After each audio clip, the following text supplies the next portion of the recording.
It was a doomsday weapon, built to tear through the Iron Curtain and vaporize the Soviet war machine. It was a different time frame. I mean, we really weren't needed in the conventional phase, in the conventional role. We weren't needed in the nuclear. It performed it very well during the Cold War. But that's past, that's done. The arms race was over. The evil empire was gone. But the B-1 bomber lived on. Its success as a nuclear deterrent only meant it was suddenly out of a job. A new world order meant smaller conflicts, requiring limited force. Conventional bombing was the order of the day, and the B-1 was trapped in its old nuclear mission.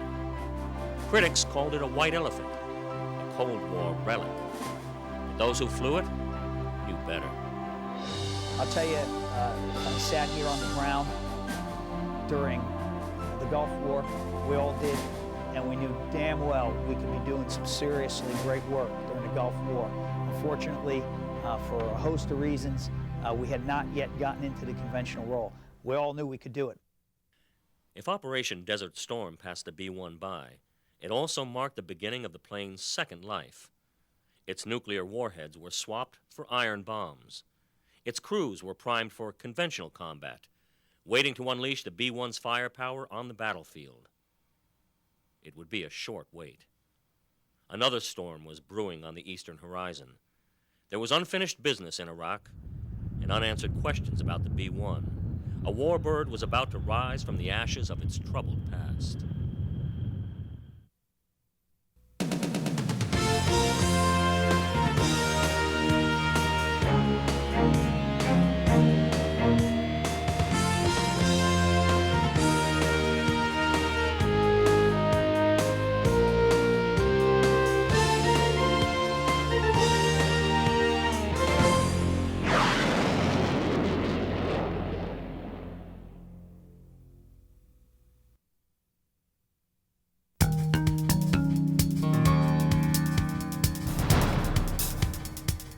B-1 crews report for duty under Texas Starlight. It's going to be another sunrise on the flight line at Dyess Air Force Base. Another dry run at air combat over the desert. Even for experienced pilots like Captain Jeff Hoyt, this type of training never ends. This is what we do day in, day out. About once or twice a week, we go out and do this. It's a routine day in a job that's never boring. An afternoon's work at blazing speeds. The first step in the journey is life support, where crews suit up for their trip across the continent. Gear is checked for functions that will become critical at 20,000 feet. If you have a cabin depressurization at high altitude, you want to make sure you get good oxygen through the mask. They grab survival vests, helmets, and masks, then head over to base ops for today's weather briefing. The mission will take them across the mountains and desert of the western United States. But their minds will be on the Middle East. The phantom enemy in this exercise is the Iraqi army. Doing that now. Any questions on what we're doing? All right, go ahead, step. An early start will likely stretch into a long day, but Captain Hoyt wouldn't have it any other way. I've been offered chances to go fly the B-2, and although it's a tremendous aircraft, it's a tremendous potential, and it's a new aircraft, I have no desire to leave it being in. From the commanders on down, the B-1B has won over the hearts and minds of the squadron. I'm in charge of all operations. I'm in charge of the flying aspect of the squadron, all the crews, the missions, intelligence, tactics, training, standardization evaluation, which is our check section. All the dogs and cats, nuts and bolts of the actual flying portion of the squadron. Lieutenant Colonel Garrett Herensack is Director of Operations for the 9th Bomb Squadron. He started his career in the B-52 Stratofortress, but he doesn't let nostalgia get the better of him. I have tremendous respect for B-52. I don't want to get all my B-52 guys mad at me here. It is obviously, it will go down in the history of airplanes as obviously one of the best airplanes ever built for its role. However, flying the B-1 as opposed to flying the B-52, the B-1 is a Ferrari, and let's just say the B-52 is not, okay? Yeah, it was always impressed me just by its size and its speed. It's amazing to see something that large do the things that it does. The speed, the maneuverability, the swing rolls, the go low, go high. Sometimes you just get to go out into an area and just maneuver it and be a pilot. Other times, the camaraderie with the crew, working together, taking 4 individuals and doing one thing as a team effort. I like flying with you. I like flying with guys who you talk to, who you're friends with, and share your experience with. As far as the bomber world goes, you know, my opinion is that the B-1 is a Cadillac of bombers. We usually just call it the bone for B-1. Hoyt and his crew find their jet among the other black and gray bones on the flight line. This will be a daylight mission, but these jets were built to hunt at night. Our symbol is the bat. With the patch, our call sign is dark. We kind of go on the thing we fly at night. A lot of crew chiefs are very proud of the word bat. You can see some of them put it all over. Every tail we've got in the 9th Bomb Squadron has got the bat up on the tail. As the rest of the crew preps for flight, Hoyt does a quick walk-around inspection. One last check before takeoff. It was missed. I've never found a thing on a walk-around in 5 years. That's how good the maintenance is, how much we trust our crew chiefs. But on the other hand, The plane is we're not mine. gonna do one either. The pilots know that it's mine also. We kind of jokingly play about that point, but I do feel that it is mine, and they just borrow it. My job is lead crew chief on B-1Bs, which is to say I would take a team of maintainers of all system specialties and prepare an aircraft for flight. Most jets are smaller, and you can walk around a lot quicker. I love the plane, personally, and I do think it got a bad rap, and I think some of the things that are talked about the aircraft are misinformed, which is easy to do. And it had some challenges early on. In the mid-'80s, it did have some challenges, but it did not get a lot of good press. What people need to understand, though, is there is not an airplane in the world today that did not have some startup problems. The B-1's challenges began in the 1960s. America's nuclear defenses needed a state-of-the-art bomber to replace the aging B-52. It would have to fly low and fast to avoid the newest Russian missiles. Rockwell International won the contract to build such a plane in 1970, but it would be a long and frustrating path to the early prototypes. Air Force policy changes delayed development again and again. 3 planes were rolled out in the early 1970s, but arms reduction talks put the program in jeopardy, just as spiraling costs grabbed unwanted media attention. Full-scale production of the bomber was scrapped in 1977, only to be resurrected in 1981. Ronald Reagan ordered 100 new B-1Bs for the Air Force. The controversy continued. A plane crashed. A pilot died. Production costs steadily grew. The jet entered Air Force service on shaky legs, but entered it nonetheless. Strategic Air Command received its first B-1B Lancer in 1985. A lot of people were against the B-1 program to begin with, so every little problem it had was magnified by our critics. But I'll tell you, even at its worst problems, when it was having its most maintenance problems, it still was an outstanding weapon system that just needed to mature. It just needed time to work through some kinks. It needed some money, quite frankly, and it finally got that. It did its job in the mid-'80s to basically, it ran the Soviets out of money building things to defend against the B-1 coming in its airspace. Despite its success as a deterrent, despite its role in ending the Cold War, the stigma of its early problems followed the B-1. The world had changed. While the rest of the military reinvented itself, the Lancer was pigeonholed as a nuclear relic. You kind of hear the real story when you're in the Air Force and you know, okay, you know, it's getting a bum rap. You know that going into it. I have a statement by the President of the United States. The liberation of Kuwait has begun. In conjunction with the forces of our coalition partners, the United States has moved under the code name Operation Desert Storm was actually here in training during the Gulf War from January to May of 91. And so, we all were sitting here feeling a little bit left out. Of course, we knew at the time that this isn't helping the cause for publicity in the airplane. It was tough watching the Gulf War go on and see our old two friends go, and they did a tremendous job. They did great, but we knew that this airplane, in a conventional role, could be an outstanding strike aircraft, probably the best in the world. I think we were really itching to really prove to everyone else what we knew we could do. Finally, 10 years later, we got to prove it. Sort of clear that bad reputation out and let it fall. The mission changed. The training changed.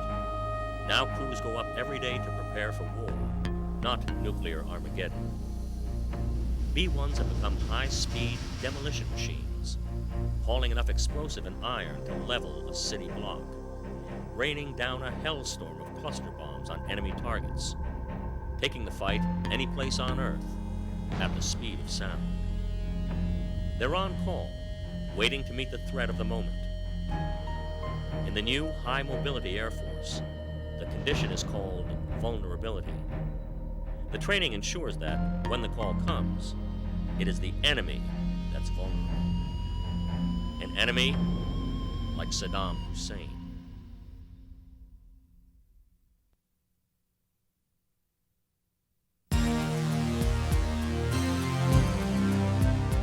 November 1998. An all-too-familiar story was unfolding in Iraq. Saddam Hussein had been playing a shell game with the United Nations inspection teams. The world was watching. So was the 9th Bomb Squadron in Abilene, Texas. Well, we in the 9th were told last spring that we would have an Air Expeditionary Force vulnerability period. Vulnerability meant planning, getting ready for a possible strike in the Middle East. We had known for months that we were going to become eligible when we did. I actually started figuring it out on Veterans Day. We had the day off. It was Wednesday, November 11th. I'd come into work just to check my email, only to find that people had been trying to get a hold of me since earlier that morning. I was home working, working on the computer doing something, listening to CNN. Everyone, of course, around here follows CNN pretty religiously for the past few years with all the stuff that's going on over there in that region.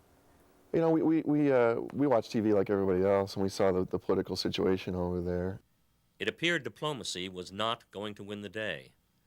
Saddam Hussein had barred weapons inspectors from critical sites and was ignoring UN ultimatums. America's military juggernaut was moving into position. As I continued to listen to CNN headline news, they continued to get more precise or more detailed than what the buildup was. B-52s are going to the region, they were going to Diego. And then about 4, I heard B-1s. B-1s were going to be involved. Sitting at home, got a phone call to come in with no explanation. And that was at 6 o'clock in the evening on Veterans Day, on a federal holiday, so it wasn't too hard to figure out what was going to happen. We'd gotten word that we'd gotten a deployment order. Dyess Air Force Base kicked into high gear. Colonel Herensack and other senior officers had to race the clock to get their planes and crews to Southwest Asia. We were ready to go. There was a sense of excitement. This was going to be the first combat deployment for the B-1, and the opportunity to be involved in that and participate, of course, was thrilling. We were very busy getting the right people together, the right airplanes together, all the right parts together, and so forth. And happened very quickly after that. Well, we had a 2-day period between notification and actually taking off and leaving, where we had to kind of tidy up some of our business here. You're just getting right to it and doing it. It's a bad thing for the family concept, and you don't have a lot of time to have your affairs in order. The plan was to link up with the 37th Bomb Squadron from Ellsworth Air Force Base and form a new squadron. Most personnel flew transport planes to Ellsworth, while the rest delivered B-1Bs to a secret base in Asia. They flew 3 air refuelings, 20-hour mission, I believe, straight from Dyess Air Force Base to our deployed location straight away. Also, they married up with the airplanes leaving from Ellsworth, and they arrived essentially at the same time.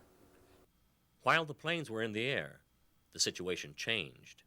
Saddam backed down, and President Clinton called back the initial attack.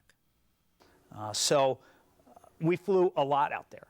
We flew a bunch of what we call continuation sorties all around the area, allowing our crews to get acclimated to the area, and our aircraft also get acclimated to the area.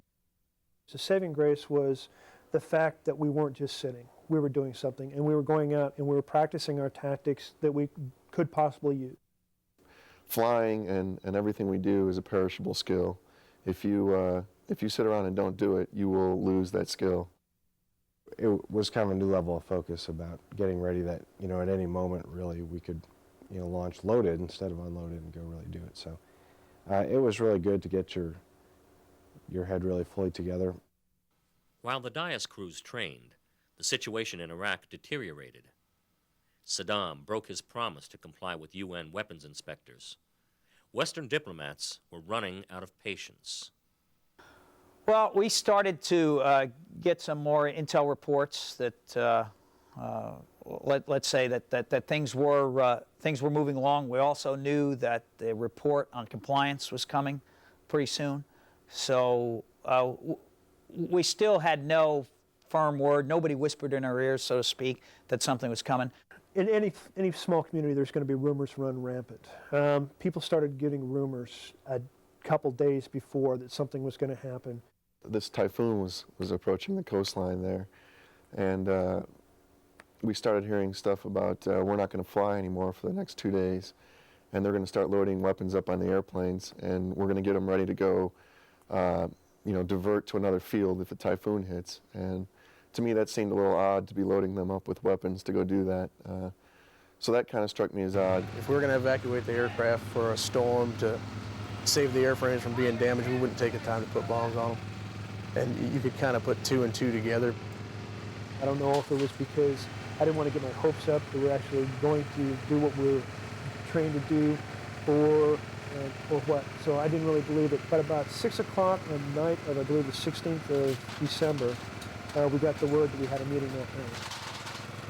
We're all standing around, and we got Colonel Herensack walked up and said, there's a meeting tonight at 2300 over in the ops building, operations building. And we hadn't had any meetings at 11 o'clock at night the whole time we were there. So we knew something was up at that point. We were all called in. We all had ideas that something was going down because all the phone lines, all the computer lines were basically turned off for the camp. So we knew something was going down. As soon as we walked in and sat down for that meeting, the deployed commander kind of laid it right out there. Said, hey, strikes are going on right now. We get to start tomorrow night, and that's how fast it's going to happen. So there was no bravado up front. There was no, no tears, no fears, no anything. Just what was on the plate for us, what we had to do, and how we had to do it. So we talked about that. We also talked a little bit about how it's about time, and it's a great thing for the B-1, and we're gonna show everybody just what this airplane could do. Operation Desert Fox was underway. As cruise missiles began hitting their targets in Iraq, B-1 crews began final preparations for their mission. Maintainers checked and double-checked their birds. 1 of 4 B-1s was stripped for parts so the other 3 could fly. Then the plan hit a snag. We had an aircraft land, and the axle broke. So that night about 1:30 in the morning, Captain McAvoy had sent for me. He was the maintenance officer on duty that night, and brought me out to the flight line, and he showed me this airplane with the broken axle.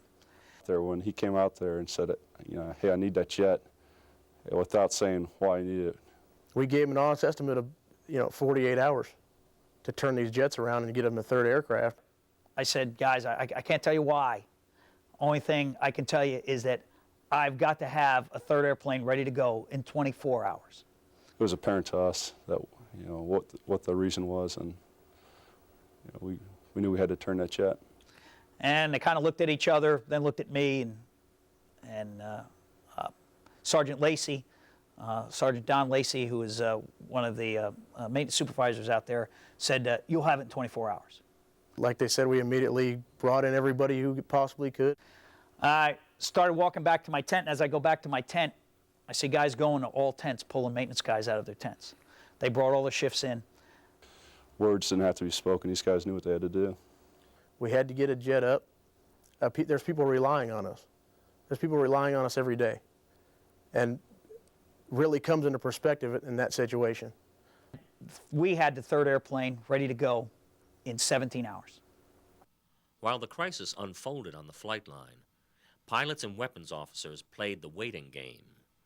The world was tuned in to Desert Fox, and B-1 bombers were about to enter the spotlight.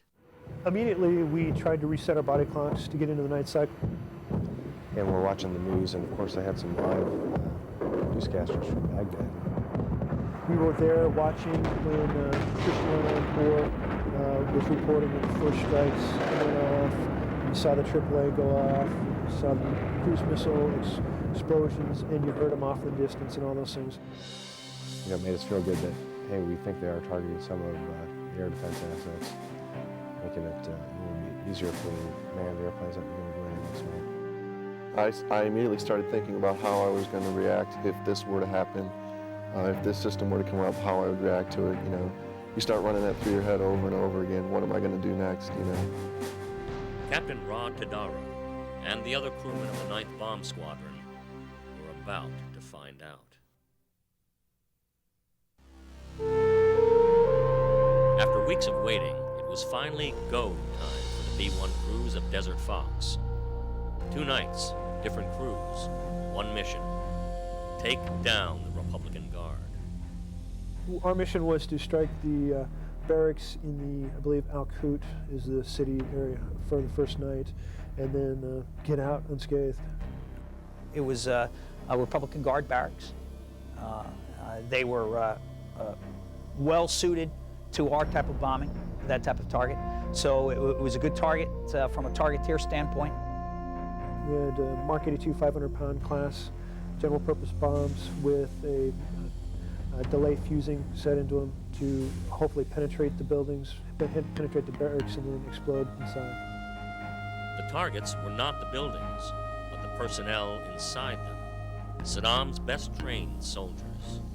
I am not in the business of wanting to kill someone and to take lives.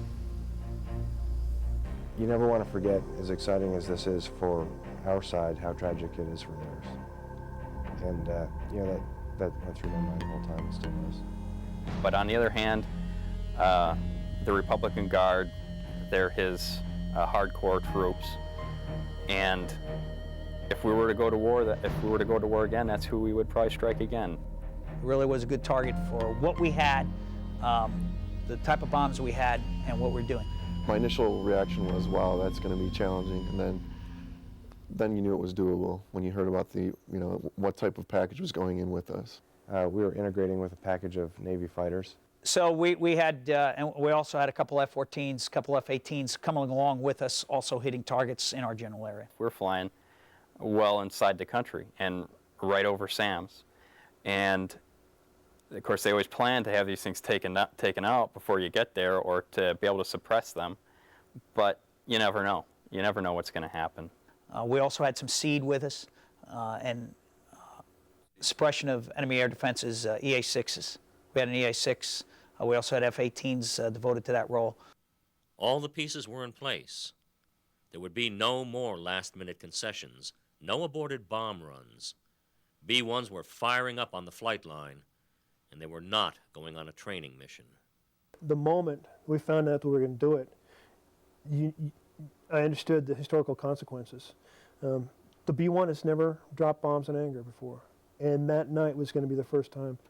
You think to yourself that, you know, that's a war machine now, it's going to war. And on that first night, they took off. It was an incredible sight. I think everybody realized who was in that camp that this was history in the making here.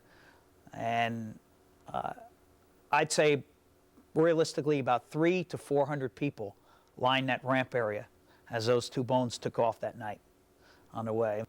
I had no idea until we landed. Granted, it was dark. I couldn't have seen, but I'm concentrating on taking off down the runway. I had chills running down my back when I saw the first two take off. I know they're going to come back. I didn't give that a second thought. It was hard not to, but I had other aircraft I needed to fix that were still on the ground. It's tough to watch your friends. It's harder, I think, than to go do it yourself. I mean, greatest fear on something like this is something happens and you can't go because of maintenance problems. Maintenance did outstanding. The jet was perfect. It took off just like advertised. It took off a little bit before midnight. It was a moonless night, and we were on night vision goggles. As we got out over the Persian Gulf and up towards Kuwait, we contacted the Navy, told them we were coming through. American aircraft carriers were waiting for them. The Navy warplanes catapulted off the decks to begin assembling the assault package. We crossed over the Persian Gulf, which I'd never seen it before, and to me it was amazing because at night the oil wells, they have a bunch of oil platforms over the Persian Gulf, and you can see the fires coming off the tops of the oil wells, and it almost looks like land. There's so many oil wells out there over the Persian Gulf. So we all marshaled up off the coast of Kuwait and pushed in. And Kuwait is just lit up. It looks like Las Vegas or something, even at 1:30 at night. We pushed in through Kuwait, in through western Kuwait, got into Iraqi airspace, turned north, started heading just about a due north course. And one thing that surprised me is that whole area between the Tigris and Euphrates River is basically, it's like a big metropolis, like the whole way down. It's really heavily populated, which I was kind of surprised to see. And we're flying right toward, the lights are getting brighter and brighter, and you're thinking, boy, I want to turn around before we get like right over all those lights. Surface-to-air missile systems, or SAMs, were scattered across the landscape. The question was where and when would the B-1s encounter them? The main thing that sticks out in my memory is it was fairly quiet all the way in. It was too quiet. That's exactly my comment on the bomb run. It's too quiet. I mean, they knew we were there. They picked us up on early warning, but nothing was coming up. No threats. Radars were coming up to try and find us or locate us. They're very, very harm aware. They're very, very cognizant of harm.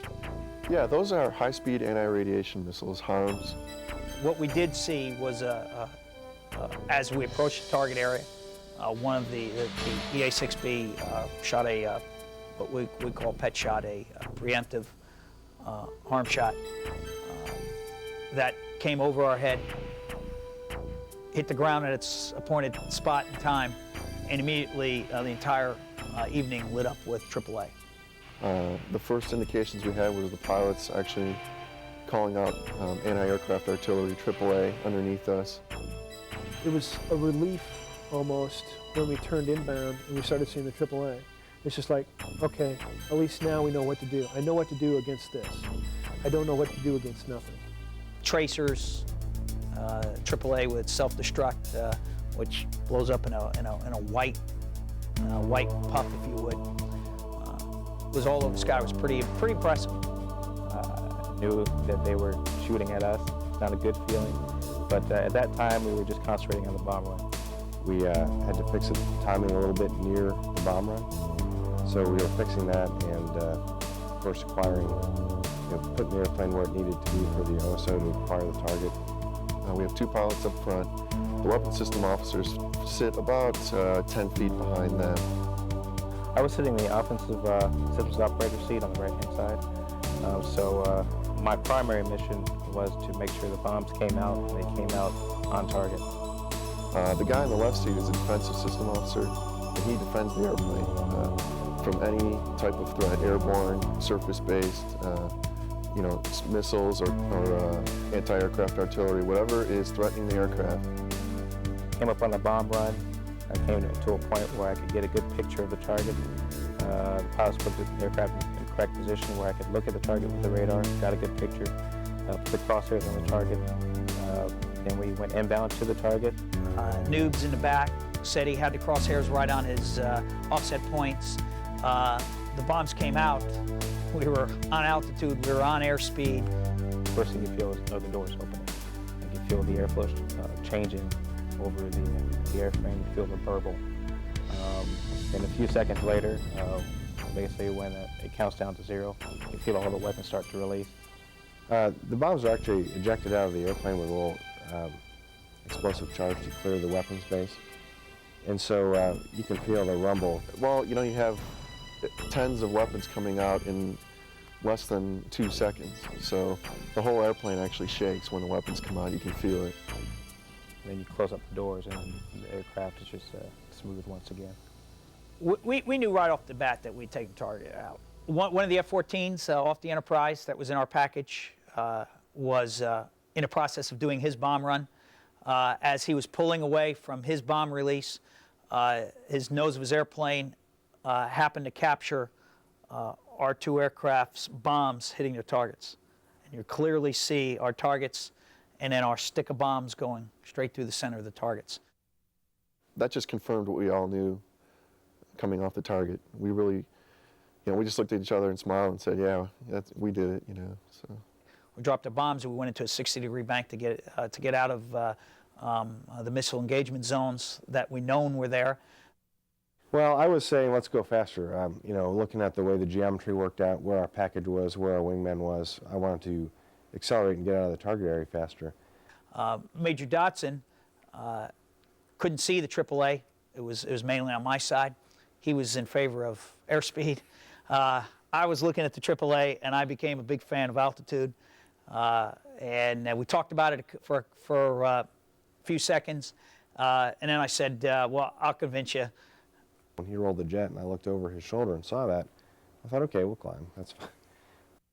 I was thinking, let's climb and get out. Let's speed up and climb. You know, you want to do both, but it's just the, you know, the fate of physics that you can't really do both all at once.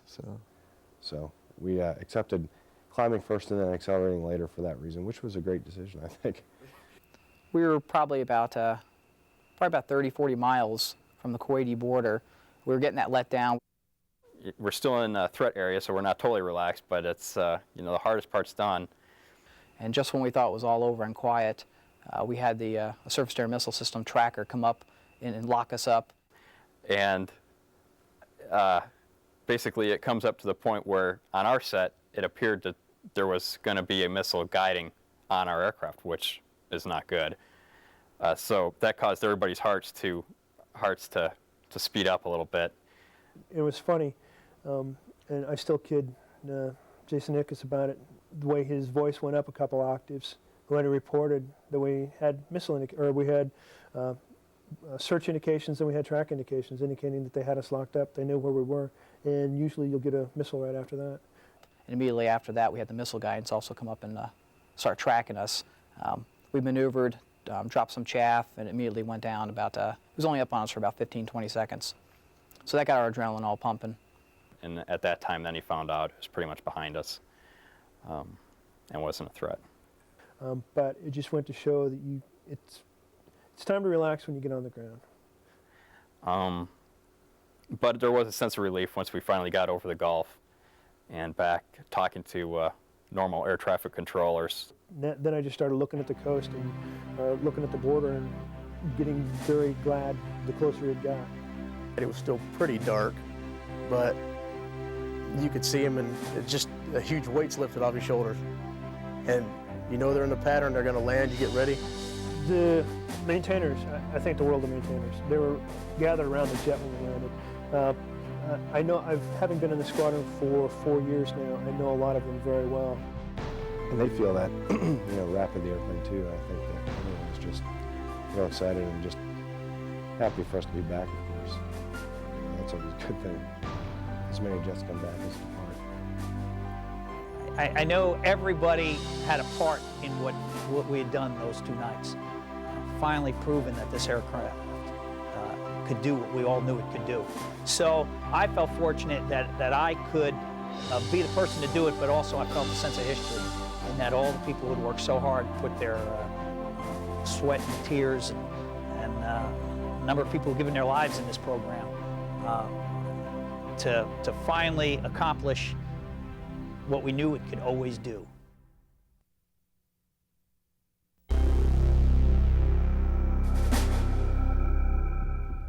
all its fury, Operation Desert Fox was over in a heartbeat.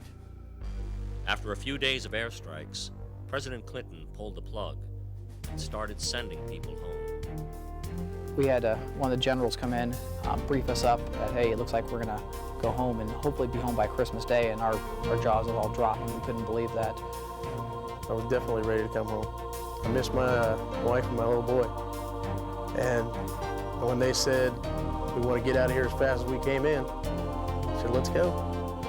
Let's go home. I was lucky enough to be on one of the 2 initial B-1s that came back, and we knew that the community, Abilene, and our families were behind us, but to come back and actually see them, see the reaction on their faces when we got back here, it made me feel really good. We had the easier job out there, believe it or not. So the people back here had to pick up all the extra work because things didn't stop here. This squadron was still staying ready to go with the people that were left behind. Ready to go the next time. There will be the next time. The B-1's performance in Desert Fox made sure of that. After the mission, when we got back here, I talked to our squadron commander and I said, we're doing exactly what we need to do to be ready to go do this. We really are. Our training is very realistic. Training, maintenance, skill, technology. Everything came together over the Iraqi desert to form a devastating weapon. And the successful attacks only hint at the B-1's potential. It did a tremendous job. It did everything it has ever advertised that it can do and more. And if we can do that with unguided weapons, I think every theater commander should be drilling of what we can do in the future with near precision and precision shortly after that. It was 100% for striking what it was supposed to strike, and it did exactly what it was supposed to do. So I don't know how much better you can do than that. They proved themselves. They finally proved their combat capability. You know, we can be there in a few hours when we get the call. And we can cause a lot of damage in a little amount of time and just keep it coming. That is only going to get better as the coming months, and we're not years away, we're just months away from completing upgrades with JDAM, and as the following block upgrades come, this aircraft is only going to get more flexible. JDAM, Joint Direct Attack Munition. This new system uses satellite guidance to put 2,000-pound bombs directly on a target. You know, I've been in the airplane, or out of it, but near it for 8 years now. I've seen huge change, and the rate of change is accelerating. Some of the new equipment that we'll be getting near-term, semi-precision guided big weapons is a big deal. Some of the upgrades to the aircraft electronics and so forth. And also, I think our press has changed a little bit. So I think it's very big, and I'm kind of excited for all the young guys around. I kind of wish I was a first lieutenant again with a bunch of more years in front of me of change. I think the book on the B-1 is just starting to be written right now. I think we've had the forward, the intros are gone, and fortunately we got to be part of Chapter 1, if you would. I think this is by far the premier weapon system of the future for the Air Force. I really do. From a standpoint of no one can do what we do. No one can carry as much as we can, as far as we can, and deliver it now with the type of accuracy that we can. It really is, I think, on the cutting edge of what we're going to be doing in the Expeditionary Air Force tomorrow. I really think it has a bright future.